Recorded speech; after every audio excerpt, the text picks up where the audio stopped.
So good afternoon all. Uh, on behalf of TAGMA management, Honorable President, Vice President and all the EC members, I welcome you all to the first Tool Talk show. Myself Nishant Kashyap, I am editor for TAGMA Times magazine and your host for today's session. But before we begin our conversation with Mr. Ashim, who is our esteemed guest today, let me just talk a little bit about why Tool Talk, what motivates us to start the Tool Talk. So Tool Talk is an initiative by TAGMA India to help the tooling fraternity learn from the subject experts. This monthly talk show will feature experts from user industry, from technology providers and policymakers. The intent is to provide Indian tooling fraternity an opportunity to learn and get their doubts cleared from the experts. The fraternity can learn about the expectation from the users and get updated about the new technologies, new trends from the technology experts. However, before we discuss about the technologies and the user expectation, we thought of getting clear understanding about the current situation of Indian tooling industry. And that's why today on our first tool talk, we have Mr. Ashim Sharma, partner and group head business performance consulting of Nomura Research Institute. Welcome, Mr. Ashim. Together with NRI, Nomura Research Institute, TAGMA released an Indian tooling report last year during the virtual ITS show, which was unveiled by Honorable Minister Sri Nitin Gadkari ji. So today we are going to discuss about the major findings of the reports. So before we start, I would like to inform that there will be 10-15 minutes of Q&A session after the discussion. And till that time, I would request everyone to keep yourself in a mute mode so that there should be a peaceful talk. So shall we begin? Welcome, Mr. Ashim. It's an honor to have you today for the first Tool Talk show. Thank you, Nishant. My pleasure to be here amongst all of you. And unfortunately, we can't meet physically, but it's great to see everybody at least on screen here. So thank you very much for calling me. Yeah. So Ashim, as today's discussion is all about the trends, challenges, and opportunities in the Indian tooling industry, which has been very well covered in the tooling report. But please, if you can start with highlighting about the major findouts of the report. Right. I think one of the major findings of the report when we started off was also the first and the foremost thing to do there was to estimate the size of the tooling industry, which was not known. So, we started off with that and, we got to a size of close to about 18,000 crore and, INR 18,000 crore. And after that, we, went also understood what sort of the demand is kind of imported and how much of that is, being manufactured domestically. We figured out that about 30% was imports. Then also trying to understand from the, end use sector perspective, how much goes to automotive, consumer durables, and things like that. And again, we figured out that automotive industry is the biggest consumer at about 61% of the total demand coming from there.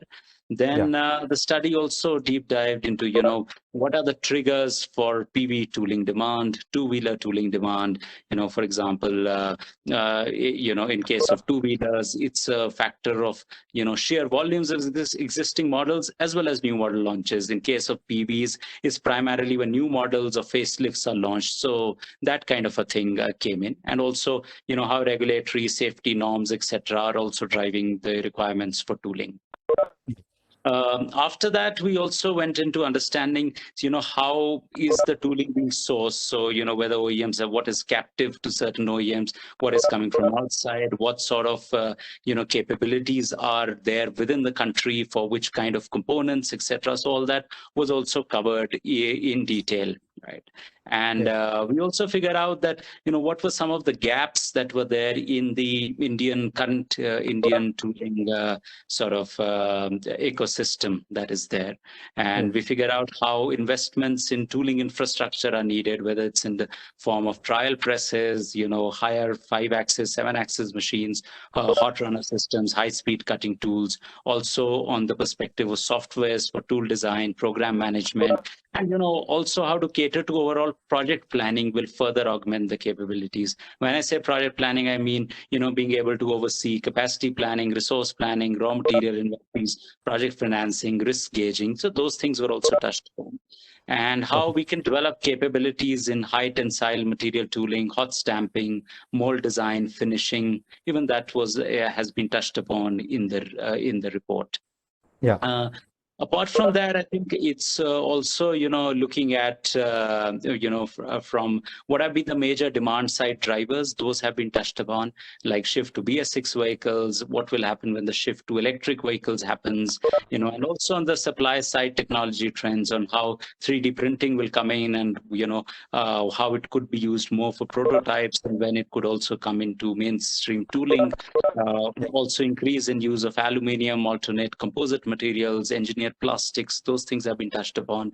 Then use of high strength, low alloy steels, high tensile steel, hot forming, so from a technology perspective also things have been covered there. So yeah, this is all. And apart from that also, what sort of a thing could be done at, a country level, or, how we could, how the government could support the tooling infrastructure in the country, and what are some of the learnings from the key tooling hubs like China, Korea, Taiwan, Japan. So those things have been covered as well. Yeah, so that sort of sums up in entirety what's there in the report that was released last year. That's great.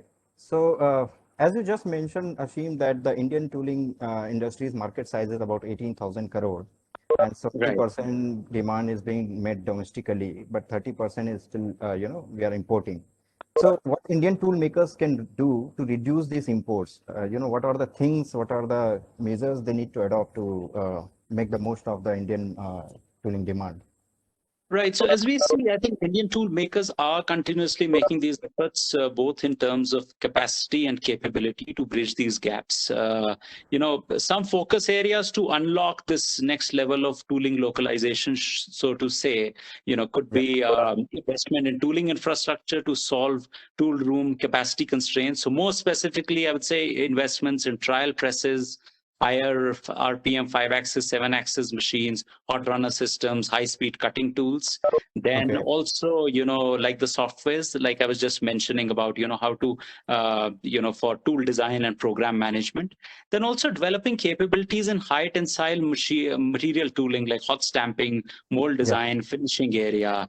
Also, alongside, because workforce is also a key ingredient here. So workforce upskilling and retention of trained resources, engaging tooling subject matter experts, trainers from foreign tool rooms for regular skill upgradation, and also sharing of best practices. That will be very important. And also, migration of trained resources to soft skill jobs, IT departments, or CAD CAM operations has been a major pain area for tool rooms, which can be countered by conducting like sensitization sessions to convey importance, critical nature of job work of a tool maker, giving requisite attention, limelight, and compensation to the trained resources so that you can retain them and thereby reducing the employee churn that is there. Also, investing in acquired technologies for surface treatment processes to increase die and mold life. Also internal process improvements, things like inducing stage-wise quality checks and assurances as a standard practice would kind of minimize the rework on tools in advanced stages of development, or avoid deviations in requisite quality during tool trials. That could be another thing to look at. Then it would also help Indian tool rooms in adhering to tool delivery timelines and reaching to a stage of first time right at T0 stage. That would be also a major factor in making OEMs localize more and more of the critical tooling in the country. And finally, and just as importantly, tool room collaboration to explore joint synergies in capacity augmentation and capability optimization. I think that kind of collaboration where the sum of parts is actually greater than the whole could also be a key area to look at from increasing the localization and thereby attacking the 30% imports that is coming into the country right now. Yeah, that's great. So you covered everything related to what tooling industry has to do in terms of upgradation of the technology, skill development, and the localization has to happen. Then all the tooling companies has to collaborate also. So when you talk about companies would want to localize their tooling, sourcing, what are the major expectations from the user industry with respect to the procurement of tools? What are the key evaluation factors before they finalize any tool room for their project? Yeah, so I mean, there are a host of overarching parameters before deciding on a commercial tool procurement. But some of the key things, that they look at is first and foremost is very fundamental. The tooling supplier must meet the three pillars of quality, cost, and delivery time. That's the first and Yeah, foremost. In terms of quality, identical production output throughout the tool life is also analyzed. Right? yeah, Then the next thing that is looked at is the design capabilities. So tool designing capabilities and ability to incorporate small changes in designs and a low response time to the change requests, because that determines the time to market of the new product that the OEMs are working on. yeah, Also, availability of experienced tool designers is also evaluated. So that is also, one of the key criteria that is looked at. What sort of designers do you have and how many of such people do you have? yeah. Third and very important criteria is program management. So, Okay. use of planning, nesting softwares to plan execution timelines of tooling orders. For instance, use of demand planning tools and risk gauging of factors like machine downtime are all part of program management abilities. They also look at the tool room's financial capability. So working capital availability is also a key enabler in meeting some of the above requirements that I was talking about, like the quality, cost, delivery, and also ability to be able to program manage and things like that. So that is also looked at. The next thing that is looked at is, and very importantly, is the tool room infrastructure. So, Okay. do you have sufficient amount of tooling equipment and machines like EDM, VMC, Wirecard, multi-access CNC machines, use of quality instruments and design softwares, and also sufficient tool assembly space, are some of the things that are looked at as far as the tool room infrastructure is also concerned. Okay. Okay, so I have interviewed many tool makers in last couple of years, and as per my understanding, there are many challenges present in the country. For example, availability of adequate finance, Right. availability of skilled manpower, lack of industry-friendly policies, and incentives for the exports and all. So, according to the report, what were the major findouts in terms of the challenges available in the Indian tooling industry, and what could be the possible solutions for that? Right. Yeah. So I think there are multiple challenges out there. First and foremost is the inverted duty structure that we talk Okay. about. So, import duty on finished molds is less than the duty on raw materials and standard components. This in some cases has a detrimental impact on cost competitiveness of Indian tool rooms with respect to imports. Okay. Then second and very important thing is lack of a tooling cluster and subcontracting ecosystem. Right. Okay. So Indian tool rooms are riddled with challenges of higher lead time in comparison to global tool rooms due to the lack of established tooling clusters, as they call them. So, within a tooling facility, various tooling activities need to run in parallel. Right? Now, the Yeah. supplier base to whom job works can be outsourced or offloaded is unorganized and is of inconsistent quality in India. So Indian tool rooms, with the limited in-house resources and this lack of subcontracting base, leaves them with no option but to, kind of execute majority tooling processes in-house. This blocks out capacity to run concurrent orders, and hence there is a higher lead time also. Okay. Yeah. And related to it only in terms of the tooling clusters is also there are no common engineering facilities like including heat treatment, dearth of suppliers for cold forming, laser machining. So either you need to yourself invest in it, which means a higher capital investment, because there is no common shared facility in the tooling cluster that everybody could use. So that becomes another drawback as far as the cluster only goes. And so these are sort of the drawbacks on the cluster side, apart from the inverted duty structure. Then the third thing that we see is that Indian tool rooms are dependent on overseas suppliers for raw material, the alloy steel, tool steel, pre-hardened steel, and also for Yeah. sourcing of several machine tools, which has a lot of price fluctuation also, and hence further dents the cost competitiveness. Also, there is a higher lead time, so your working capital also gets blocked out when the raw material is coming from overseas. That's there. And the other thing that we see is, which is also, very critically when we analyze it, we see that high cost of financing. So tooling activity is highly capital intensive jobs, and tool rooms also need working capital, right? So in India, majority tool rooms are small, medium-sized, and are unable to meet the regulatory requirements to secure loans at preferential rates. And banks and NBFCs sometimes also charge higher interest rates, 10 to 15% for lending loans, which adds to an extra cost pressure on tool rooms and hinders their ability to be able to reinvest in capital for capacity augmentation. And finally, I think Indian tool rooms are still lacking in high-end tooling infrastructure and tool design capabilities for some critical components. Of course, there are some tool rooms that have this capability, but when we talk at a general overall industry-wide level, so, components like A-class parts in PV or lack of requisite tooling machines for light electronics components all contribute to, some of the major issues or challenges as far as Indian tool rooms are concerned. Yeah. So the report also highlights benchmarking with some of the major tooling hubs like China, Korea, and Taiwan, where a lot of things are, at least in terms of government support, is a lot better at, this is what it claims.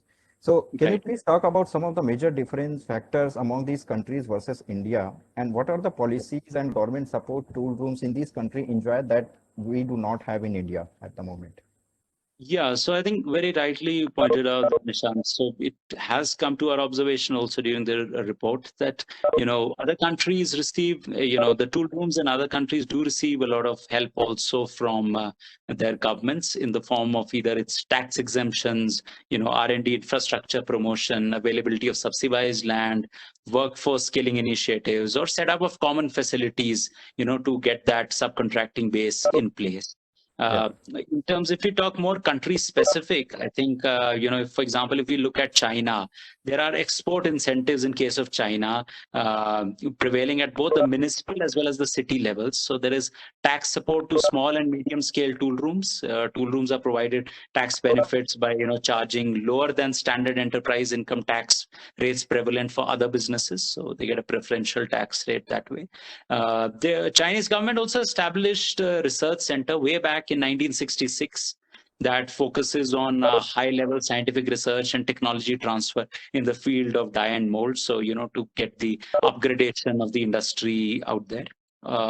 Also, they have extensive collaboration with these international institutes and global auto OEMs because a lot of OEMs also have bases in China for several R&D projects. So that also comes in.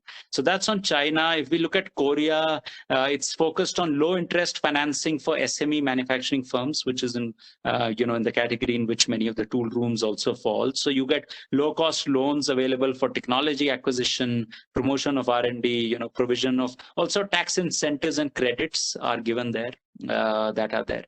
Also, government policies supporting tooling industry in Korea include, some of the projects to foster a global mold hub that was done between 2010 to 2013, and also establishment of a high-tech mold center, which was done between 2011 to 2014 in Gwangju area, for instance. So these kind of things have helped there. And also, if you see, the government support was also extended to aspects of skilling and retraining of field workers in mold and die industries. That was also done in case of Korea. That is there. And then there is sector specific support with a project to support mold and die industry for automotive sector. So specifically that has also been done. So not just at an overall level, but also specifically for the automotive sector that has been done. So, this project was aimed at supporting design, development, processing of mold and die, for acquisition of patents and certification, and also providing mold and die development related information, in particular for the automotive industry. That was also done in Korea. Then if we look at Taiwan, there also tool rooms have been deemed as a strategic industry, and they are given preferential low interest rate on loans, about 1.75% to 2.75% for purchase of new machines, equipments. And I think another major differentiating factor that we are seeing is presence of these tooling clusters and subcontracting base in countries like Taiwan and Korea, which I was also talking about when I was answering your previous question there. For instance, in Taiwan, there is co-location of tool rooms, design centers, machining centers, mold-based suppliers, which allow tool rooms to maintain pretty lean operations.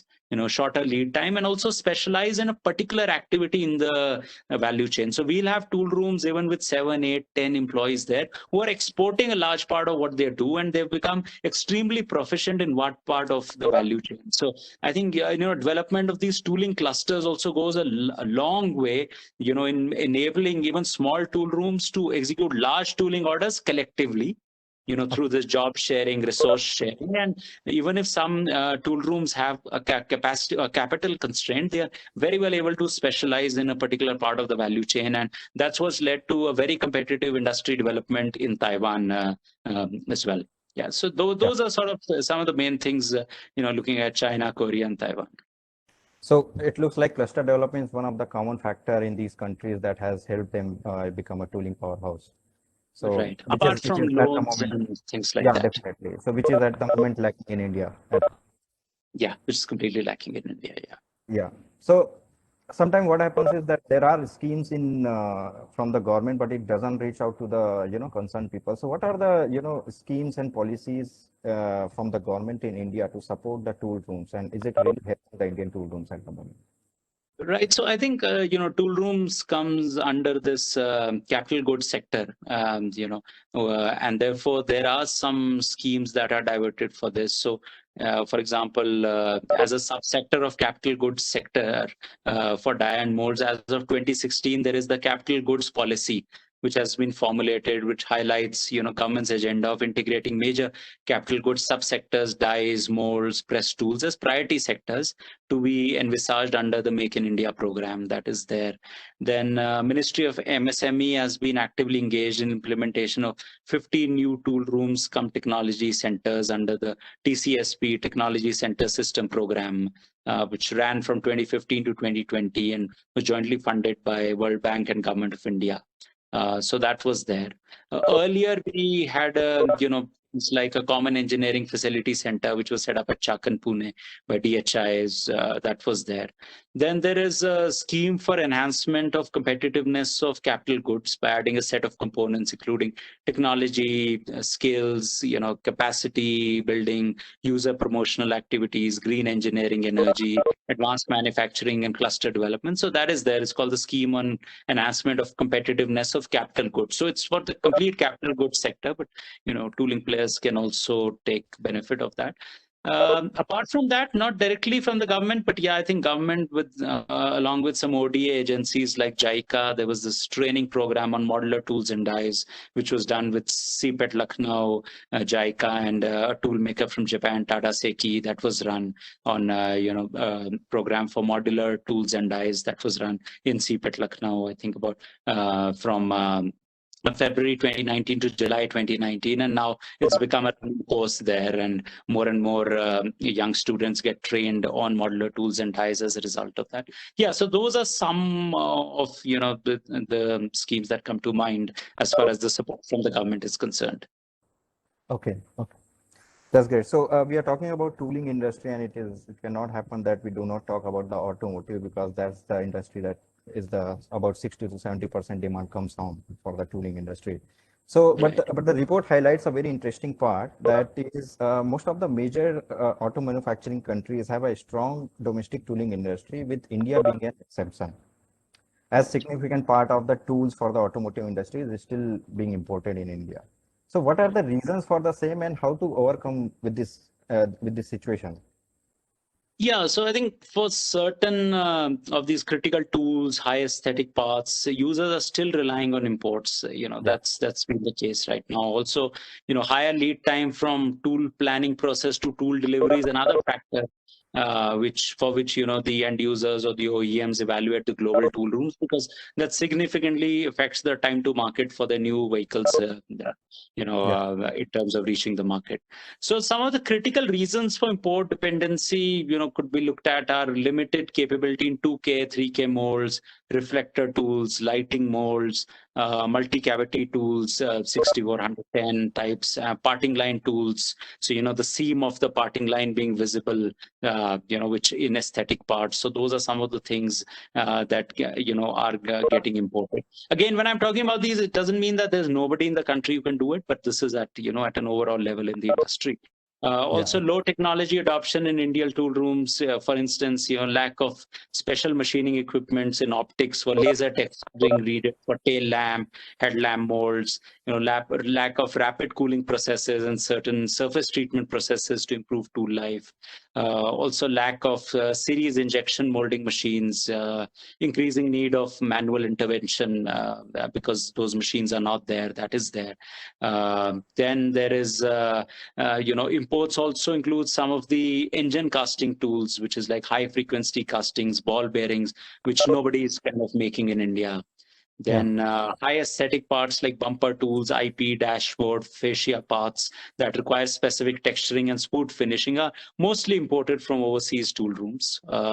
Then there is, there is a major skill gap in ITRs as far as tool designing capability on the CAE aspect. So, therefore there is a lower ability to quickly respond to design change requests, which is also viewed as an inhibition by the OEMs. Then there is, the critical parts tooling. So stringent quality requirements for critical big parts and ultra high tensile parts are there. So these quality requirements are sometimes not met in India. So these are directly imported by OEMs, as Indian tool rooms either don't have required infrastructure or, sometimes the capabilities to meet the requisite tolerances.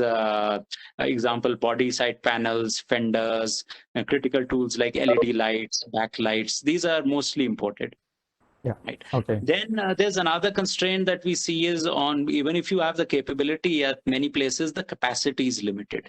So then the delivery time goes high. So there is not enough infrastructure or, enough capacity in terms of CNC machining or the subcontracting base that I was talking about. So ITRs have to do everything in-house. Therefore, things cannot happen too much concurrently for several parts. So that also increases the lead time, becomes another reason why OEMs then tend to import. And also, limited ability to work with high tensile strength materials. That is also there, like 540 tensile strength. So outside India, tool rooms have already been working on 1050 tensile strength. So that also becomes a challenge when you look at it. So these are some of the reasons why the imports are happening. But I think second part of your question was how we can overcome this situation also, right? So I think while tool rooms are required to invest in capability development, capacity expansion, there are other critical factors also that can improve the situation. And even OEMs and tier ones can play a bigger role in fast tracking this capability development of ITRs, as they also did as OEMs did for tier ones way back in India. Especially players like Maruti doing it at that point in time. So one could be some tool rooms could be adopted basis looking at the people performance process and providing more of hand holding support from tier ones and OEMs could come in. Also co-investment in capability enhancement of the tool rooms, so tier ones can resolve access to capital because the tier ones and OEMs are big companies. They have better access to capital, and they could do some co-investments in the tool rooms to enhance capacity and also bridge some of the skilling gaps. And I think another thing that could be looked at is tooling consortiums or even technical consortiums between ITRs and global tool rooms. That could be another way to bridge some of the technology gaps that exist today. And this will also improve, the overall technical prowess of the Indian tool room. And finally, creating the sustainable ecosystem for outsourcing, where also tier ones and OEMs could also play a role. And also the tool rooms could come together and also invest in shared infrastructure.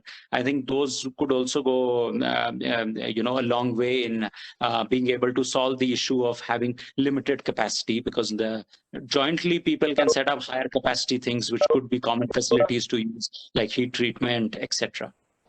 Okay. So before I ask the next question, I just wanted to make an announcement that to audience, if you have any questions, you can put it in the chat box, and once I finish conversation with Mr. Ashim, I can ask those questions one by one, and then Ashim can address those. So Ashim, my next question is that electric vehicle is said to be the biggest game changer in the global automotive industry. It will definitely impact the components suppliers as well. So in your opinion, how the emergence of EV will impact the demand for the tools in automotive industry? Right. So I think let's talk from category to category. So as far as say BIW, body in white is concerned, right? So there will not be so much of a change. But when we talk about engine-related components, casting areas, those will be affected to a large extent because of shift to EVs. But there will also be an introduction of new set of components there when we move to EVs, for example. So like. Uh, New die casting opportunities in structural and EV components, like new avenues for LPDC, HPDC, so high pressure die casting, low pressure die casting for things like battery tray housings, electric motor housing, inverter housing, stator housing, converter housing, or say exterior of the battery case. So those will come in. Also, batteries add a lot of weight, and the weight of the vehicle there also determines the range of the vehicle. So if you have higher weight and you have higher range, that means you need more battery. If you put more battery, it means it increases the cost of the vehicle. Plus, it adds more weight. So it starts a vicious cycle, right? So Yeah, yeah, therefore, lightweighting gains even more prominence in the EV world. yeah, Right. yeah, And therefore, OEMs would also start moving more from steel to thin-walled aluminum, magnesium, or mixed metal alloys for things like shocker towers or, as structural die-cast components. So, those kind of opportunities will also come. So, yeah, you're right. In some areas, definitely we'll see that, certain components like engine-related parts and all, it's going to go down. But I think some new avenues are also going to emerge. So, yeah, the idea would be that players need to get ready for these new sets of components, these new sets of opportunities that are coming, and those people are set to benefit then in both the short and the long run once the shift to BEVs starts gaining more prominence. yeah, yeah. So till now we have discussed enough a lot about the challenges and the possible solutions present in Indian market. But if I have to highlight, if I have to ask you to highlight some of the opportunities for tool rooms in India, factors that will drive the demand for tools in India. Yeah, so I think there are a lot of those out there that we see. One is, we are a fast growing. I mean, leaving aside the pandemic and all of that, I think we've been growing significantly as a country. We've also seen, if you see automotive market, which is the mainstay of the tooling industry, those segments have been growing. Yes, there's been a slowdown in various sectors, but the long-term growth story stays intact. So that will lead to more and more of tooling requirements in the country with the growth of the automotive industry. Then second thing, I think the pandemic, which has also thrown open, is this talk about resilience of supply chains, right? So up till now we only used to talk about how supply chains could be made more efficient or could be made more responsive, but now we are talking of resilience for, and key attribute of that resilience in supply chains is that can we where do we source our parts from? Do we source everything from a few locations, or do we do local for local sourcing also? And when these things start coming more and more, this kind of de-risking starts taking shape, and players want to, for example, source some of the parts locally from India. Then to develop those parts locally, you'll also need tooling. So that will also be a driver for tooling in the local industry as we see it. So that's going to happen. Then also we see, so that's one is local for local. Second is even at a global level, people are looking for alternate sources for various things. So that's also where the manufacturing engine could get a bigger boost in India. And in line with that as well, we would see more parts being manufactured in the country. And since tooling industry forms the mother industry for anything that is to be manufactured, we do see more of tooling demand coming here. So not just in automotive, but I think from a host of industries, we could see this come in.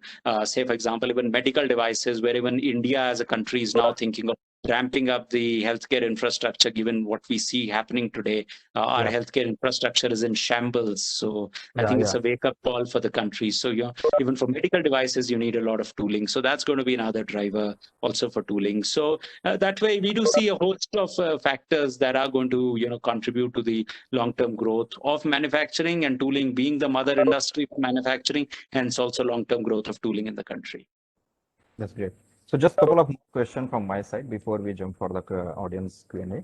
So Right. we understand that there has been a lot of discussion about the disrupted, supply chain because of the ongoing pandemic situations, and now companies are thinking that they cannot rely on just one country or one company for their, necessary supplies. So do you think Right. such scenario will benefit India, how Indian tool rooms can make most of these situations? Yeah, right. So I think, as I was just saying, that's a big part of de-risking of supply chains. This is being done, and we are looking at more and more, people looking at avenues to reduce concentrated sourcing of tooling as well as components. So this will inherently drive localization initiatives, right? Yeah, Which then Indian tool rooms need to be prepared for. yeah. Right. So if the parts are getting localized, you could still localize parts by also importing the tooling. But if people are looking at more and more parts getting localized, I think that's where they will also be looking increasingly at sourcing the tooling for those parts locally, and that's where the opportunity for the Indian tool rooms also lies. Mhm. And therefore, even if you see, from an Indian perspective, tooling is the mother industry for manufacturing, not just Indian but also a global perspective. But from the localization standpoint, I think this is the last biggest frontier to be conquered as far as manufacturing is concerned. That is, Yeah, making more and more localization of tooling. So I think, yeah, the present scenario does present an opportunity because components are going to be localized more and more. And when components are localized more and more, certainly the tooling for those components will also be looked at for localization. And that's where, if the tool rooms can rise to the occasion, they can certainly benefit from that because we already are seeing talk and actions being taken for localization of more and more parts, or also developing second sources for parts globally in India. And tool rooms, if they rise to the occasion, I think they can definitely benefit from this trend. yeah. So do you think you think that the schemes like Vocal for Local, Atmanirbhar Bharat, and the PLI scheme in the electronic sector would all help the Indian tool makers grab most of the opportunities available?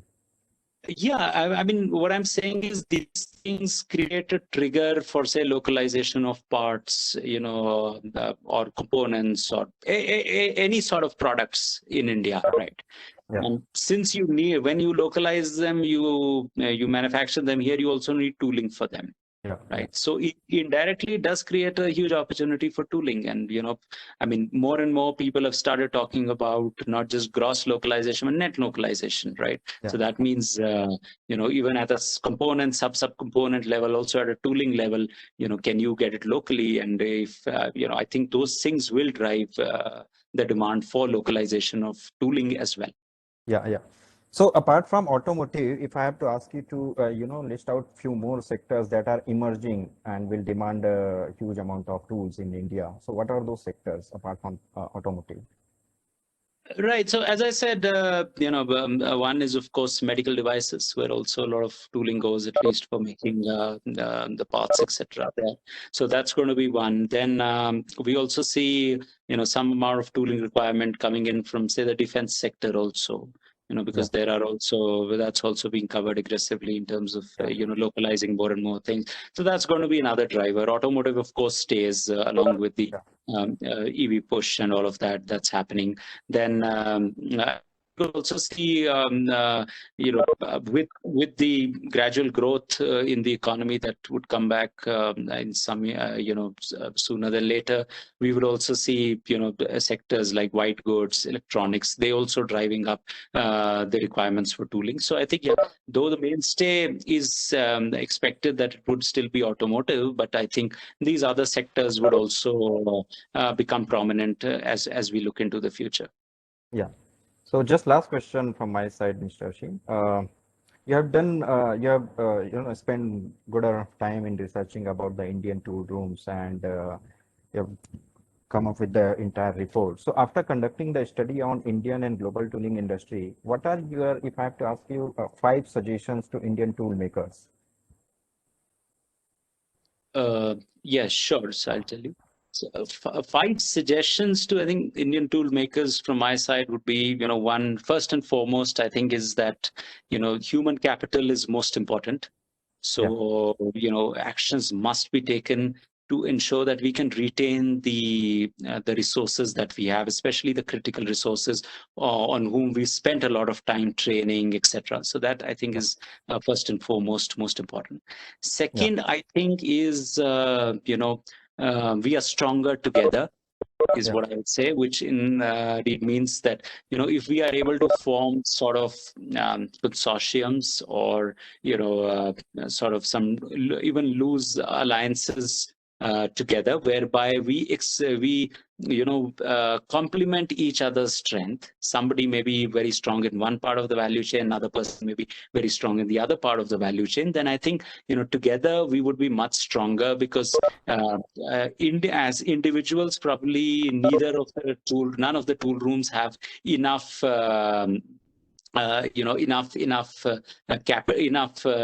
abilities to invest in upgradation of the infrastructure, new machines, etc. So that would be the second point. Look at collaborating within the country. Third is, where there is a technology gap, look at how we can collaborate internationally. Right. So because there are tool rooms present in the major hubs around the world who are leading in the various technology areas. So, joining hands with them, we can certainly gain access to technology. So I think that would be the third one to look at. Fourth, very important thing would be to look at how we can also strengthen the entire value chain. Right. So in terms of the outsourcing infrastructure, outsourcing thing like is seen in clusters in Taiwan, etc. So, we have some people who are just good in, say, heat treatments or things like that. So how we can, upgrade some of this base, where also OEMs as well as tier ones will also have to play a major role. But I think that's also one thing to look at. And finally, and very importantly, is how can we improve our execution processes, the entire planning, also, tracking the key KPIs. Because if you see today, OEMs have a very well-defined product development process. Right. Yeah. And there is also a very well-defined product development process which has got mapped from the OEMs to the tier ones. So much so that both work in complete unison with each other. Right. Okay. I think there is still a bit of a gap when it goes from there to the tool rooms. Right? So we need to, as tool rooms, invest in various project management tools, planning processes, so that we can have a very well synchronized process along with the OEMs, because then the entire chain, OEM, tier one, tool room, will work in unison, and you will be able to have first time right. You will be able to meet the requirements for time to market and things like that. I think that is also a very critical ingredient, as the fifth ingredient that you were asking me. Yeah, thanks. So thank you so much, Ashim, for all the information that you have shared.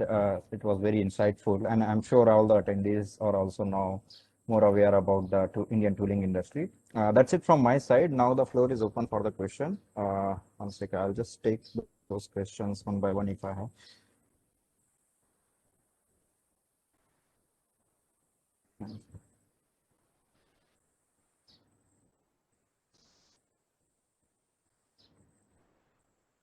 Possible to throw more lights on tool rooms for the white goods industry? So this Mr. Suraj has asked this question. So if you can throw more lights, I think he's talking about the opportunities available in the white goods industry for tool rooms. The opportunities in the white goods sector, right? Yeah. Right. Okay. So yeah, as I said, the opportunities in the white goods sector would we expect that the white goods sector in the country will also grow as the economy grows, and hence the requirements for white goods increases. So increasingly, we will see that more and more localization drives also coming in the white goods sector, because that helps in the overall product competitiveness as well. So that is where the opportunities will come, whether it's in terms of the sheet metal components that go in, or maybe in terms of some of the electronic components or the injection molded components that go into the white goods sector. Okay. And I think There's another question from Mr. Gopal. Can Indian tool room think of at least getting connected digitally to overcome cluster issues? Can they look at getting connected digitally? Connected digitally to overcome the cluster issues. Could it Yes, be so one I of the think solutions? yeah, certainly digitization is a catalyst in that because clusters also function with a sort of what you call minimum threshold criteria that is agreed, right? So you agree that we will have these kind of lead times, we will follow these kind of quality processes. So all people who come together in a consortium or a cluster go by that, and we call it sort of more like a governance mechanism that runs in a cluster. Now, in order to improve transparency on all of these things, also at the same time to ensure that if one of the link is slightly weak at a particular point in time, for that kind of transparency, for those kind of early warning indicators, yes, digitization becomes a key enabler, because then you can very well see if there is a problem coming somewhere. It's immediately there. There's no information asymmetry. Everybody can see it.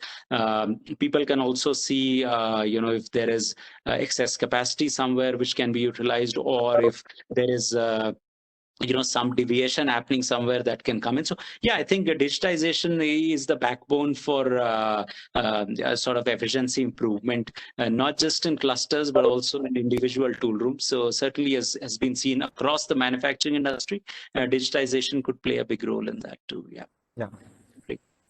Nice. So there is another question from Mr. Gopalakrishnan. I'm not sure if this kind of thing has been covered in the uh, report. The question Right. is, in India, the OEMs are notorious in delaying the payments to their tooling vendors, especially tier 2 and tier 3 level. Is it the same in Korea and Taiwan as well? Yeah, I mean, not that we've not touched upon this aspect, but I think increasingly people are understanding that it's about moving from just having a very transactional relationship to becoming partners. So Partners, I yeah. think essentially this should be a trend that should be reducing then going forward. So I mean, we have not touched upon this we have not specifically gone out and investigated what's happening in the geographies, or even Okay. on the payment terms in India. That's not something Yeah. we've looked at. Okay. So there's another question from Mr. Sachin Nalavade. He Right. asked, do you think Indian tool makers are equipped enough to tackle the global competition? I think this could be interesting. Are they equipped enough to tackle the global Global competition? competition, yeah. So, if you see today, as I was talking about it when you asked me those different sets of questions, there's clearly that set of areas where tool rooms in India are lacking, Yeah. right? And that's where I think the global competition is ahead of us. That's why we are importing in those areas. So I Yeah. think it is specifically in those areas if we work, that's how we ward off competition, because the market is growing. Say, for instance, we were talking in more detail about automotive. The market is growing. That means the requirement will go up. But in those areas where you are inherently weak, then the global sourcing will also keep on going up, right? Yeah. So I think the idea is that we are strong in some areas, but there are still certain set of areas like we were talking about, lighting tools, tools that where the parting line should not be visible at all, or somewhere the finishing or graining, etc., is required, so on and so forth, or ball Yeah. bearings, etc. So those are areas which need to be augmented, and that's how we can ward off competition, because competition is already there. We are Yeah. already a liberalized economy to that extent. Yeah. Yeah. Okay. So there is another question from Mr. Alok. Will the PLI scheme from the government to give boost to indigenization of in tooling as it does for the auto components? So, I think PLI scheme from the government for the auto component industry, will it give boost to the localization?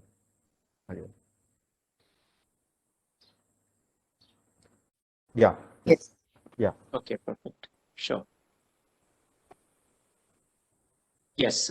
Yeah. So I was saying the PLI scheme, the intention is actually to, I mean, boost localization. So certainly it should help in that regard. Okay. Right. So, I mean, that's why the PLI scheme has been brought in so that localization increases. We have, it's part of, the self-reliance mission and all that.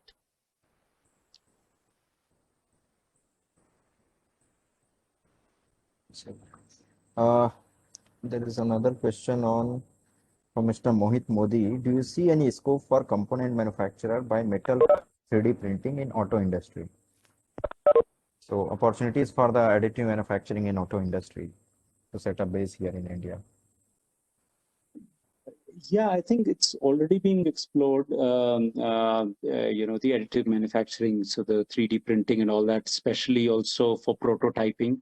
It's being used a lot, and I think it is expected to continue that way even in because that allows you to reduce the time required. Also, more intricate shapes can be done with the additive manufacturing as compared to subtractive manufacturing. So we already see that that the trend is there towards additive manufacturing. Yeah. So Okay. and definitely in line with how it's happening globally, we expect that to increase in India also. Yeah. Okay.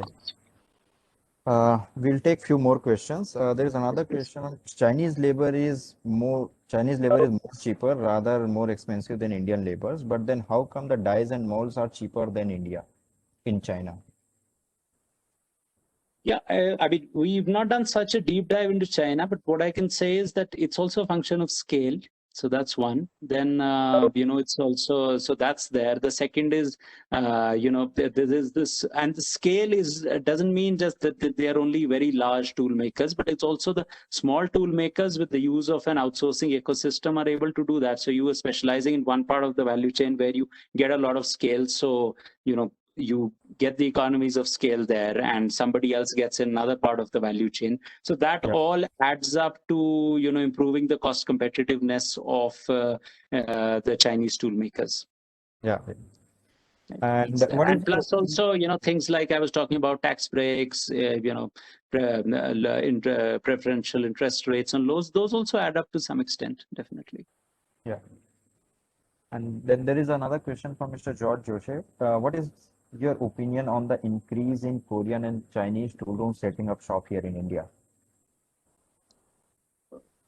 What is your opinion on they setting up shop in India? The Chinese and Korean companies are setting up shop here in India, the tool rooms. What could be the possible reason for that?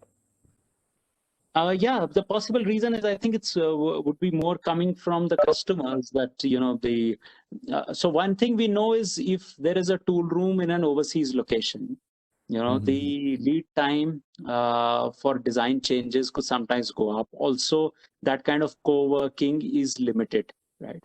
So if you have a tool room next to you, certainly it helps you much more, right? So that is the reason why. So today you are outsourcing to a particular tool room either because they have a better price or they are better in terms of technology, lead time, quality, whatever, right? But there is still one missing ingredient, which is that you cannot co-work with them because they're not here. Now if they come here, then you get best of both the worlds. So that would be the reason why they would be coming in. More from the customers asking them to do that. And secondly is they also understand that some people would not be becoming their customers because the distance plays a part, and India is a growing market as far as automotive is concerned. So they would want to set up shop here and then be able to be a part of as the market grows, be able to increase their own volumes as well. Okay. So we have another question. According to TAGMA report, India contributes 2% of the global market, whereas China and USA contribute more than 40% of the global market share. Can you suggest the area of growth or improvement for the Indian tool rooms? I think covered this thing. I think I mentioned multiple of those, when we were talking about, as areas which need to be improved. So, right from, as I said, some things where the government could help, something where the tool rooms themselves could have capable augmentation in terms of technology. Then, how they could also form consortiums that could come in. Also, the 5 factors that you asked me at the end of it also. I think all of those things, go in the towards increasing our competitiveness. As we mentioned the tooling report also, we are the only country which is amongst the top in automotive, but not amongst the top in tooling. Whereas all the other countries which are amongst the top players in automotive industry are also amongst the top players in the tooling industry. So focusing on some of the areas that I spoke about earlier will certainly help us be able to become more competitive and hence increase our share not just in the local market, but also in the global markets. Yeah. Okay. There are many more questions, but I'll just take a couple of more as we have already crossed about an hour. So there is a question from Mr. Mahesh. Indian tool room struggle to maintain cash flow and then it delays payment for the tool room suppliers. This disturbs the overall supply chain. So what you suggest to overcome this and how the global tool rooms manages this kind of situations? Right. So as I was saying, one of the ways in which the global tool rooms are able to manage this is because, there is a good outsourcing ecosystem, right? So that means they can concurrently work on several tools, right? Okay. And therefore, one tool is where you have got only 25% advance, but there's another tool where you got 50%, one where you got 75%. So, as a portfolio of tools, your cash flows are much better because you have a very vibrant outsourcing ecosystem out there. So that helps you a lot and has been one of the major reasons how people have been able to do it. The second is, capital investments also take away some of this cash, right? And because once you make the capital investment, you take a loan and then there is interest payment on that loan. That interest payment also affects your cash flow. So that's where, the talk of common shared facilities comes in, so that each of the tool rooms is investing limited into it, like a common heat treatment facility and things like that. That's also quite prevalent amongst the smaller tool rooms in the world, wherein a bunch of tool rooms come together and invest in these common facilities, so that the interest outgo for each tool room is less. So that also helps in maintaining better working capital requirements. That's right. So the outsourcing ecosystem and some of these shared facilities, these two things have been taken into account. Then the third and very important thing is also, as the quality of the tool rooms improves and they become more and more partners with the OEMs, they see that there is a lot of merit in sourcing these tools locally, both in terms of ability to co-work, time taken to make design changes, as well as in terms of cost and quality. Then they also start seeing, okay, what is the problem that they are facing? Let us, help solve those problems, like happened with the case of tier ones. So I think that's also another step, which could be looked at, and where also tier ones and OEMs could look at it, but also tool rooms on their part, as they become more and more partners in progress of their customers. And are able to showcase to their customers that by sourcing these things locally, you stand to benefit.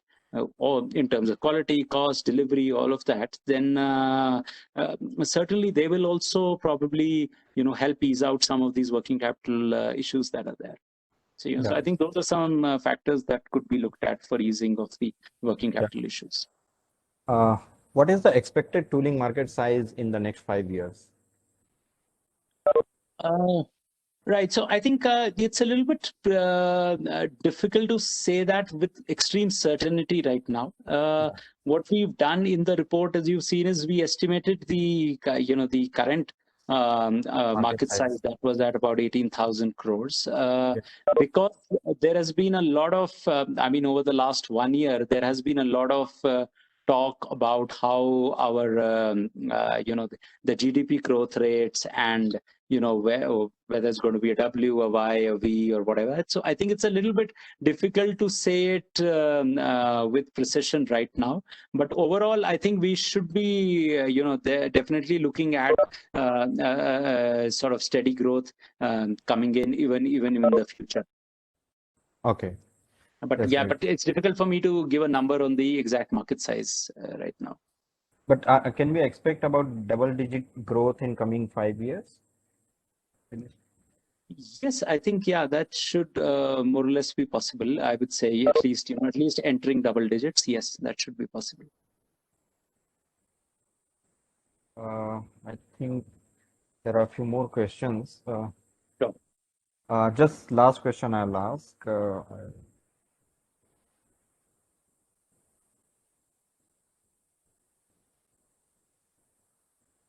Let me select.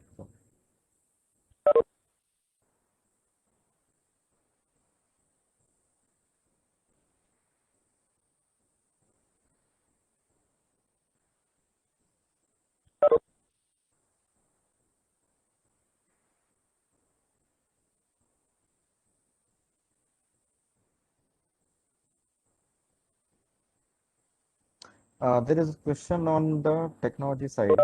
How should the tool room gear up for the Industry 4.0?